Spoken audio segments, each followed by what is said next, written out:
Hi అండి. Welcome back to our channel. ఈరోజు నేను ఫ్రైడ్ రైస్ చేశానండి. దీంట్లో ఏ విధమైన సాసులు ఉపయోగించకుండా చేసిన ఫ్రైడ్ రైస్ అనమాట.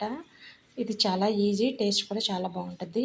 దీనికోసం ముందుగా ఉల్లిపాయ, పచ్చిమిరపకాయ, బీన్స్, బఠానీ, క్యారెట్, బంగాళదుంప అన్నీ కట్ చేసుకొని రెడీగా పెట్టుకోవాలండి. తర్వాత స్టవ్ ఆన్ చేసుకొని ప్యాన్ పెట్టుకుని ఆయిల్ వేసుకోవాలి. ఆయిల్ హీట్ ఎక్కాక దాల్చిన చెక్క, యాలకులు, లవంగాలు ఈ 3 వేసి కొంచెం వేగాక మనం సన్నగా కట్ చేసి పెట్టుకుని ఉల్లిపాయ, పచ్చిమిరపకాయ వేసుకోవాలండి. ఇది కొంచెం వేగాలి.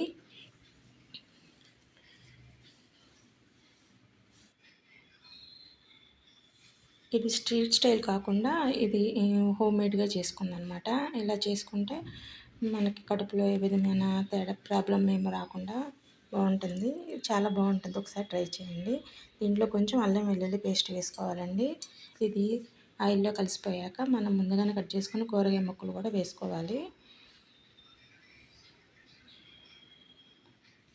ఇంకా ఉల్లికాడ అవి కూడా వేసుకుంటే బాగుంటాయి. నా దగ్గర అవైలబుల్గా లేక నేను అది వేసుకోలేదు. అది కూడా వేసుకుంటే ఇంకా టేస్ట్ బాగుంటుంది.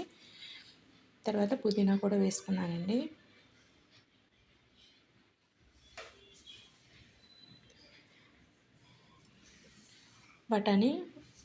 ఉడకబెట్టిన బఠానీ కొంచెం వేసుకున్నాను.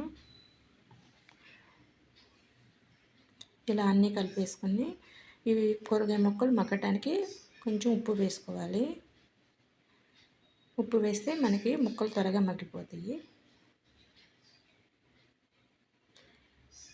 Soya sauce, chilli sauce, tomato sauce అవి కొంచెం ఆరోగ్యానికి అంత మంచిది కాదు కాబట్టి ఇలా చేసుకుంటే మన కడుపులో కూడా హాయిగా ఉంటుంది, బాగుంటుంది తినడానికి కూడా.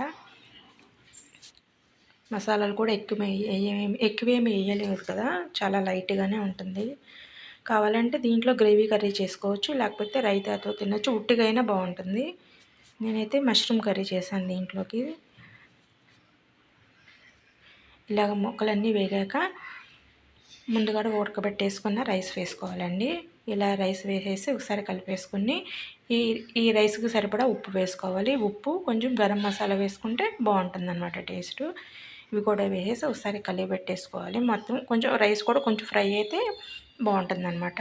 ఇలా మొత్తం కలిపెట్టేసుకుని వేగిపోయాక స్టవ్ ఆఫ్ చేసుకుంటే దీన్ని మేము మష్రూమ్ కర్రీతో తిన్నాము. టేస్ట్ అయితే చాలా బాగుంది.